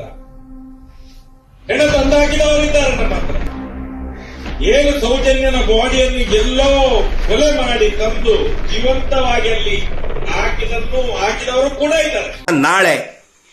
ನಾಳೆ ದಾಖಲೆ ಸಮೇತ 7 ಗಂಟೆಗೆ ಲೈವ್ ಅಲ್ಲೇ ಬಿಡುಗಡೆ ಮಾಡ್ತಾ ಇದ್ದೀನಿ. ನಾನು ಪ್ರಮುಖ ದಾಖಲೆಯನ್ನ ನಾಳೆ ಬಿಟ್ಟು ಇವ್ರನ್ನ ಬೆತ್ತಲೆ ಮಾಡ್ತಾ ಇದೀವಿ. ಇವ್ರನ್ನ ಲಕ್ಷಾಂತರ ರೂಪಾಯಿಯನ್ನು ಖರ್ಚು ಮಾಡಿ AI ತಂತ್ರಜ್ಞಾನವನ್ನು ಬಳಸಿ ರಾತ್ರೋರಾತ್ರಿ ಮಿಲಿಯನ್ ಗಟ್ಟಲೆ ವ್ಯೂಸ್ ಪಡೆಯಲಿಕ್ಕೆ 300-400 ಇನ್ಸ್ಟಾ ಪೇಜುಗಳನ್ನು ಪರ್ಚೇಸ್ ಮಾಡಿ ಈ ವಿಡಿಯೋವನ್ನು ವ್ಯವಸ್ಥಿತವಾಗಿ ಪ್ರಮೋಟ್ ಮಾಡಲಾಗ್ತದೆ. ಇದೆಲ್ಲವನ್ನು ಗಮನಿಸಿದಾಗ ಧರ್ಮಸ್ಥಳದ ವಿರುದ್ಧ, ಧರ್ಮಾಧಿಕಾರಿಗಳ ಕುಟುಂಬದ ವಿರುದ್ಧ ಮತ್ತು ಸತ್ಯದ ವಿರುದ್ಧ ಅತ್ಯಂತ ದೊಡ್ಡ ಮಟ್ಟದಲ್ಲಿ ದುಷ್ಟ ಸಂಚೊಂದು ನಡೀತಾ ಇದೆ ಅಂತ ನಿಮ್ಮಲ್ಲಿ ಪ್ರಶ್ನೆಗಳು ಹೇಳೋದಿಲ್ವಾ? ಧರ್ಮಸ್ಥಳದ ವಿರುದ್ಧ ಹೋರಾಟವನ್ನು ಮಾಡುವಾಗ ಸಹಜವಾಗಿ ಇವತ್ತು ಕೂಡ ಸೋಷಿಯಲ್ ಮೀಡಿಯಾದಲ್ಲಿ ಇವರು ಹರಿಯಬಿಡೋದು, ಮೊನ್ನೆ ಹೇಳಿದಂಥ ಆ ವಿಡಿಯೋದಲ್ಲಿ ಕೂಡ ಹರಿಯಬಿಟ್ಟಿರುವಂಥದ್ದು. ಧರ್ಮಸ್ಥಳದ ಪೊಲೀಸ್ ಸ್ಟೇಷನ್ನಲ್ಲಿ ಅಥವಾ ಧರ್ಮಸ್ಥಳದಲ್ಲಿ 500ಕ್ಕೂ ಹೆಚ್ಚು ಅಸಹಜ ಸಾವುಗಳು ನಡೆದಿವೆ. ಅದು ಯಾರದ್ದು ಏನು ಅನ್ನೋದು ಇವತ್ತಿಗೂ ಕೂಡ ಬಗೆಹರಿಯದ ನಿಗೂಢ ರಹಸ್ಯ ಎನ್ನುವ ರೀತಿಯಲ್ಲಿ ಸುಳ್ಳನ್ನು ನಂಬಿಸುವ ಪ್ರಯತ್ನವನ್ನು ಮಾಡ್ತಾ ಇದ್ದಾರೆ. ಉದಾಹರಣೆಗೆ ನನ್ನೂರು ನನ್ನ ಕೋಟಾ ಪೊಲೀಸ್ ಸ್ಟೇಷನ್ನ ಠಾಣೆಯಲ್ಲಿರುವಂಥ ಅಸಹಜ ಸಾವುಗಳ ಪ್ರಕರಣವನ್ನು ತೆಗೆದರೆ ಒಟ್ಟು 11-12 ವರ್ಷದ್ದು ತೆಗೆದರೆ ಸಾಧಾರಣ 200-250 ಆಗುತ್ತೆ. ಧರ್ಮಸ್ಥಳಕ್ಕೆ ಕೋಟ್ಯಾಂತರ ಜನ ಭಕ್ತರು ಬರ್ತಾರೆ. ನೇತ್ರಾವತಿಯ ಸ್ನಾನಘಟ್ಟದಲ್ಲಿ ಸ್ನಾನ ಮಾಡುವಾಗ ಅಸಹಜ ಸಾವಿಗೆ ಈಡಾದಂಥ ಘಟನೆಗಳಿವೆ. ನದಿಯ ಹರಿವಿನಲ್ಲಿ ಕೊಚ್ಚಿಕೊಂಡು ಹೋದಂಥ ಘಟನೆಗಳಿವೆ. ತೀರ್ಥಕ್ಷೇತ್ರದಲ್ಲಿ ನನ್ನ ಪ್ರಾಣ ಅಂತ್ಯವಾಗಬೇಕು ಎನ್ನುವ ಕಾರಣಕ್ಕೆ ಯಾವುದೋ ಎಮೋಷನ್ಗೆ ಒಳಗಾಗಿ ಸುಸೈಡ್ ಮಾಡಿಕೊಂಡಂಥ ಪ್ರಕರಣಗಳಿವೆ. ಇದೆಲ್ಲವನ್ನ ಒಟ್ಟಾರೆಯಾಗಿ ಎಲ್ಲ ಪ್ರಕರಣಕ್ಕೂ ಧರ್ಮಸ್ಥಳವನ್ನೇ ತಳುಕು ಹಾಕೋದು ಎಷ್ಟು ಸರಿ? ಬೆಳ್ತಂಗಡಿ ಪೊಲೀಸ್ ಠಾಣೆ ಅನ್ನುವಂಥದ್ದು ಇಡೀ ತಾಲೂಕನ್ನು ಕೇಂದ್ರೀಕರಿಸಿಕೊಂಡಿರುವಂಥ ಒಂದು ಪೊಲೀಸ್ ಠಾಣೆ. ಇಡೀ ಬೆಳ್ತಂಗಡಿ ಪೊಲೀಸ್ ಸ್ಟೇಷನ್ ಲಿಮಿಟ್ಸ್ನಲ್ಲೇ ಯಾವುದೋ ಒಂದು ಮೂಲೆಯಲ್ಲಿ ಆದಂಥ UDR ಅನ್ನು ಧರ್ಮಸ್ಥಳದ ಕ್ಷೇತ್ರಕ್ಕೆ ಸಂಬಂಧಪಟ್ಟಂತಹ ಅಸಹಜ ಸಾವು, ಇದನ್ನು ಧರ್ಮಸ್ಥಳದ ಕ್ಷೇತ್ರಕ್ಕೆ ಸಂಬಂಧಪಟ್ಟವರೇ ಮಾಡಿರ್ತಾರೆ ಎನ್ನೋ ರೀತಿಯಲ್ಲಿ ಜನರಿಗೆ ಮಂಕು ಬೂದಿಯನ್ನು ಎರಚೋದು ಎಷ್ಟು ಮಟ್ಟಿಗೆ ಸರಿ? ಮೊನ್ನೆ ಅಷ್ಟೇ ವೈರಲ್ ಆದಂಥ ಆ ವಿಡಿಯೋದಲ್ಲಿ ಇನ್ನೊಂದು ಪ್ರಮುಖವಾದಂಥ ಅಂಶವಿದೆ ವೀಕ್ಷಕರೇ. ಅದು ಆನೆ ಮಾವುತ ನಾರಾಯಣ ಮತ್ತು ಯಮುನಾ ಕೊಲೆ ಪ್ರಕರಣ. ಆ ಹುಡುಗ ಹೇಳ್ತಾನೆ, ಈ ಹಿಂದಿನ ಧರ್ಮಾಧಿಕಾರಿಗಳು ಅವರಿಗೆ ಆ ಮನೆಯ ಒಂದು ಕಾಗದ ಪತ್ರವನ್ನು ನೀಡಿದ್ರು. ಮುಂದೆ ಕಾಲಾಂತರದಲ್ಲಿ ಈಗಿನ ಧರ್ಮಾಧಿಕಾರಿಗಳು ಆ ಪತ್ರವನ್ನು ವಾಪಸ್ ಕೇಳ್ತಾರೆ. ಆಗ ನಾರಾಯಣ ಕೊಡೋದಿಲ್ಲ. ಒಂದು ರಾತ್ರಿ ಆತನ ಮತ್ತು ಆತನ ಪತ್ನಿಯ ಮರ್ಡರ್ ಆಗತ್ತೆ. ಮರ್ಡರ್ ಆದ ನಂತರ ಮನೆ ಒಳಗಡೆ ಇರುವಂಥ ದುಡ್ಡು, ಚಿನ್ನಾಭರಣ ಯಾವುದೂ ಕೂಡ ಕಳ್ತನ ಆಗೋದಿಲ್ಲ. ಮನೆ ಒಳಗಡೆ ಇದ್ದಂಥ ಆ ಜಾಗಕ್ಕೆ ಸಂಬಂಧಪಟ್ಟಂಥ ಪೇಪರ್ ಮಾತ್ರ ಕಳ್ತನ ಆಗತ್ತೆ ಅಂತೇಳಿ. ವೀಕ್ಷಕರೇ, ನೀವು ನಾಳೆ ಕೂಡ ಕನ್ಫರ್ಮ್ ಮಾಡ್ಕೋಬಹುದು. ಅಲ್ಲಿ ಧರ್ಮಸ್ಥಳಕ್ಕೆ ಸಂಬಂಧಪಟ್ಟಂಥ ಜಾಗದಲ್ಲೇ ಧರ್ಮಸ್ಥಳದ ಚಾಕರಿಯಲ್ಲಿ ಇರುವಂಥ ಕುಟುಂಬಗಳಿಗೆ 300-400 ಕ್ವಾರ್ಟರ್ಸ್ಗಳಿವೆ. ಅದು ಯಾರ್ದು ಕೂಡ ಅವರ ಸ್ವಂತದ ಕ್ವಾರ್ಟರ್ಸ್ ಅಲ್ಲ, ಅವೆಲ್ಲವೂ ಕೂಡ ಧರ್ಮಸ್ಥಳದ ಆಸ್ತಿ. ಈಗ ಯಮುನಾ ನಾರಾಯಣರಿಗೆ ಹಿಂದಿನ ಧರ್ಮಾಧಿಕಾರಿಗಳು ಕಾಗದ ಪತ್ರವನ್ನು ಮಾಡಿಕೊಟ್ಟಿದ್ದಾರೆ ಅಂತೇಳಿ ಈ ಹುಡುಗ ಹೇಳಿದಾನಲ್ಲ, ನಾಳೆ ಕೂಡ ನೀವು ತನಿಖೆಯನ್ನು ಮಾಡಬಹುದು. ಆ ದಾಖಲೆಯನ್ನು ನೀವು ತೆಗಿಬೋದು. RTCಯಲ್ಲಿ ಹಿಂದೆ ಯಾರ ಹೆಸರಿತ್ತು ಎನ್ನುವುದನ್ನು ನೋಡ್ಬೋದು. ಅಸಲಿಗೆ ಯಮುನಾ ನಾರಾಯಣರ ಹೆಸರಲ್ಲಿ ಯಾವುದೇ ಕಾಗದ ಪತ್ರಗಳು ಇರಲಿಲ್ಲ. ಅವರ ಮನೆಯಿಂದ ಕಾಗದ ಪತ್ರಗಳು ನಾಪತ್ತೆಯಾದ ಪ್ರಕರಣ ಕೂಡ ಒಂದು ಕಟ್ಟುಕತೆ. ವೀಕ್ಷಕರೇ, ವೈರಲ್ ಆದ ವಿಡಿಯೋದಲ್ಲಿ ಬಹಳ ಮುಖ್ಯವಾದ ಅಂಶವನ್ನು ಒಬ್ಬ ಹುಡುಗ ಎತ್ತುತ್ತಾನೆ. ಎಂಡೋಮೆಂಟ್ ಆ್ಯಕ್ಟ್ ಪ್ರಕಾರ ಹಿಂದೂ ದೇವಸ್ಥಾನಗಳೆಲ್ಲವೂ ಕೂಡ ಸರ್ಕಾರದ ಸುಪರ್ದಿಗಿರಬೇಕು. ಇದು ಜೈನರ ಮ್ಯಾನೇಜ್ಮೆಂಟಿಗೆ ಸೇರಿರುವಂಥ ದೇವಸ್ಥಾನ, ಹಾಗಾಗಿ ಅವ್ರ ಕೈಯಲ್ಲಿದೆ. ಇವನಿಗೇನು ತೊಂದರೆ ಇದರಿಂದ? ಧರ್ಮಸ್ಥಳ ಮಾಡ್ತಾ ಇರುವಂಥ ಸೇವಾ ಯೋಜನೆಗಳನ್ನು ಒಂದು ಸರ್ಕಾರ ಕೂಡ ಮಾಡ್ತಾ ಇಲ್ಲ. ಸರ್ಕಾರಕ್ಕೆ ಸೇರಿದಂಥ ದೇವಸ್ಥಾನಗಳು ಏನು ಮಾಡ್ತಾ ಇವೆ ಇವತ್ತು? ಒಂದು ಲೆಕ್ಕ ಕೊಡಿ ನೋಡೋಣ. ಧರ್ಮಸ್ಥಳದ ಧರ್ಮೋತ್ಥಾನ ಟ್ರಸ್ಟು ಸಾವಿರ ಹಿಂದೂ ದೇವಸ್ಥಾನಗಳನ್ನು ಜೀರ್ಣೋದ್ಧಾರ ಮಾಡ್ತಾ ಇದೆ. ಒಂದು ಲೆಕ್ಕದ ಪ್ರಕಾರ 5,000ಕ್ಕೂ ಹೆಚ್ಚು ದೇವಸ್ಥಾನಗಳ ಬ್ರಹ್ಮಕಲಶೋತ್ಸವಕ್ಕೆ ಧರ್ಮಸ್ಥಳ ಧನ ಸಹಾಯವನ್ನು ಮಾಡಿದೆ. ಸಾವಿರ ಮದ್ಯವ್ಯರ್ಜನ ಶಿಬಿರಗಳನ್ನು ಧರ್ಮಸ್ಥಳ ಆಯೋಜಿಸಿದೆ. 100 ಕುಟುಂಬಗಳನ್ನು ಉದ್ಧಾರ ಮಾಡಿದೆ. ಧರ್ಮಸ್ಥಳದ ರುಡ್ಸೆಟ್ ಮೂಲಕ ಸಾವಿರಾರು ಜನ ತನ್ನ ಬದುಕನ್ನು ಕಟ್ಟಿಕೊಂಡಿದ್ದಾರೆ. ಧರ್ಮಸ್ಥಳ ನೀಡುವ ಆ ಸ್ವಸಹಾಯ ಸಂಘದ ಸಾಲದ ಹಣದಿಂದ ಮಾರಾಟದ ಕರಿಮಣಿಯನ್ನು ಹಾಕಿಕೊಳ್ತಿದ್ದ ಕುಟುಂಬ ಚಿನ್ನದ ಕರಿಮಣಿಯನ್ನು ಮಾಡಿ ಬದುಕಲ್ಲಿ ಸಂತೃಪ್ತಿಯ ಹೆಜ್ಜೆಯನ್ನು ಇಟ್ಟಿದೆ. ಒಟ್ಟಾರೆ ಒಂದು ಹಿಂದೂ ಸಮಾಜವನ್ನು ಕಟ್ಟುವಂಥ ವ್ಯವಸ್ಥೆಯನ್ನು ಜೈನ ಕುಟುಂಬದ ಮೂಲದವಾದಂಥ ಧರ್ಮಸ್ಥಳದ ಧರ್ಮಾಧಿಕಾರಿಗಳ ಕುಟುಂಬ ಧರ್ಮಸ್ಥಳದ ಮೂಲಕ ಮಾಡಿದೆ. ಬಸ್ಸುಗಳು ತಲುಪದ ಊರುಗಳಿಗೆ ಧರ್ಮಸ್ಥಳದ ಮೆಡಿಕಲ್ ಕಾಲೇಜುಗಳು ತಲುಪಿವೆ. ಗ್ರಾಮೀಣ ಮಟ್ಟದಲ್ಲಿ ಧರ್ಮಸ್ಥಳ ಅತ್ಯಂತ ಅಭ್ಯುದಯಕ್ಕೆ ನಮ್ಮ ಊರನ್ನು ತೆಗೆದುಕೊಂಡು ಹೋಗಿ ನಿಲ್ಲಿಸಿದೆ. ಇದು ಹಿಂದೂ ಧರ್ಮಕ್ಕೆ ಒಂದು ದೊಡ್ಡ ಶಕ್ತಿಯಾಗಿ ಧರ್ಮಸ್ಥಳ ನಿಂತಿದೆ. ಹಿಂದೂ ಧಾರ್ಮಿಕ ನಂಬಿಕೆಗೆ ಧರ್ಮಸ್ಥಳ ಒಂದು ದೊಡ್ಡ ಶಕ್ತಿಯಾಗಿ ಕೆಲಸ ಮಾಡ್ತಾ ಇದೆ. ಇದೆಲ್ಲವೂ ಯಾರ ಕಣ್ಣು ಕೂಗ್ತಾ ಇತ್ತು ಗೊತ್ತಲ್ವ ನಿಮಗೆ? ಇದರ ಹಿಂದೆ ನಡೀತಾ ಇರುವಂಥ ದುಷ್ಟ ಸಂಚನ್ನು ನೀವು ಸಹಜವಾಗಿ ಅರ್ಥ ಮಾಡಿಕೊಳ್ಬೋದು. ಇವರೆಲ್ಲರಿಗೂ ಬೇಕಿರೋದು ಸೌಜನ್ಯಳಿಗೆ ನ್ಯಾಯವಲ್ಲ, ಸೌಜನ್ಯ ನೆಪ ಮಾತ್ರ. ಸೌಜನ್ಯಳ ಹೆಸರಲ್ಲಿ ಇವರು ಮಾಡಲಿಕ್ಕೆ ಹೊರಟಿರುವಂಥದ್ದು ಹಿಂದೂ ಧರ್ಮದ ಮೇಲೆ, ಹಿಂದೂ ಧಾರ್ಮಿಕ ಸಂಸ್ಥೆಯ ಮೇಲೆ ದೌರ್ಜನ್ಯ. ವೀಕ್ಷಕರೇ, ಇಷ್ಟೆಲ್ಲ ಪ್ರಶ್ನೆಯನ್ನು ಮಾಡಿದಾಗ, ಸತ್ಯವನ್ನು ಸಮಾಜದ ಮುಂದೆ ಬಿತ್ತರಿಸಿದಾಗ ಇವರೆಲ್ಲ ನಮ್ಮನ್ನು ಚುಚ್ಚಿ ಕೇಳೋ ಪ್ರಶ್ನೆ, ನಿನಗೆ ಮನೆಯಲ್ಲಿ ಅಕ್ಕ ತಂಗಿ ಇಲ್ವಾ? ಸೌಜನ್ಯ ನಿನ್ನ ತಂಗಿ ಆಗಿದ್ರೆ ಎನ್ನುವಂಥ ಪ್ರಶ್ನೆ. ನಾನು ಉತ್ತರ ಕೊಡ್ತೀನಿ. ಸೌಜನ್ಯ ನನ್ನ ತಂಗಿ ಆಗಿದ್ರೇ ಅಲ್ಲ, ಸೌಜನ್ಯ ನನ್ನ ತಂಗಿನೇ. ನನ್ನ ತಂಗಿಯ ಸಾವಿನ ಹೆಗಲ ಮೇಲೆ ಬಂದೂಕನ್ನು ಇರಿಸಿ ಧರ್ಮಸ್ಥಳದ ಕಡೆಗೆ ಗುರಿ ಇಟ್ಟವರು ನೀವು. ಸೌಜನ್ಯಳ ಸಾವಿನಲ್ಲಿ ಬೇಳೆ ಬೇಯಿಸ್ಕೊಳ್ತಿರೋರು ನೀವು ಸ್ವಾರ್ಥಿಗಳು. ಸೌಜನ್ಯ ನಿಮ್ಮನ್ನು ಕ್ಷಮಿಸೋದಿಲ್ಲ. ಸೌಜನ್ಯಳ ಹೆಸರಲ್ಲಿ ದೌರ್ಜನ್ಯ ಮಾಡ್ತಾ ಇದ್ದೀರಿ. ನೋಡಿ, ನೀವು ಮಾಡುವಂತಹ ದೌರ್ಜನ್ಯಕ್ಕೆ ಸೌಜನ್ಯ ಇಂದಲ್ಲ ನಾಳೆ ದುರ್ಗೆಯಾಗಿ ಬಂದು ನಿಮಗೆ ಶಿಕ್ಷೆಯನ್ನು ಕೊಟ್ಟೇ ಕೊಡ್ತಾಳೆ. ನಾವು ಹೇಳ್ತಾ ಇರುವಂಥದ್ದು ಸತ್ಯ. ಪದೇ ಪದೇ ಬಣ್ಣ ಬಣ್ಣದ ಕಾಗೆನ ಹಾರಿಸೋಕ್ಕಾಗೋದಿಲ್ಲ. ಸತ್ಯಕ್ಕೆ ಇರೋದು ಒಂದೇ ಒಂದು ಮುಖ, ಸುಳ್ಳಿಗೆ ಸಾವಿರಾರು ಮುಖ. ನೀವು ಸುಳ್ಳನ್ನು ಹೇಳ್ತಿದ್ದೀರಿ, ಸಾವಿರ ಸುಳ್ಳನ್ನು ಹೇಳ್ತಾ ಇದ್ದೀರಿ. ಆದರೆ ನಿಮ್ಮ ಸುಳ್ಳು ಅಂತ್ಯ ಆಗುವ ಅವಧಿ ಇದೀಗ ಬರ್ತಾ ಇದೆ. ಎಲ್ಲದಕ್ಕೂ ಮೇಲಿನ ಕೋರ್ಟೊಂದು ತೀರ್ಪನ್ನು ಕೊಡ್ತದೆ. ನಾವು ಎಲ್ಲವನ್ನ ಕೂಡ ಆ ಸತ್ಯದ ಶಕ್ತಿ ದೈವ ಮಂಜುನಾಥ ಸ್ವಾಮಿ ಮತ್ತು ಅಣ್ಣಪ್ಪ ಸ್ವಾಮಿಯ ಪಾದಕ್ಕೆ ಇದನ್ನು ಸಲ್ಲಿಸುತ್ತಾ ಈ ಎಪಿಸೋಡನ್ನು ಮುಗಿಸ್ತಾ ಇದ್ದೀವಿ. ಎಲ್ರಿಗೂ ಕೂಡ ನಮಸ್ಕಾರ.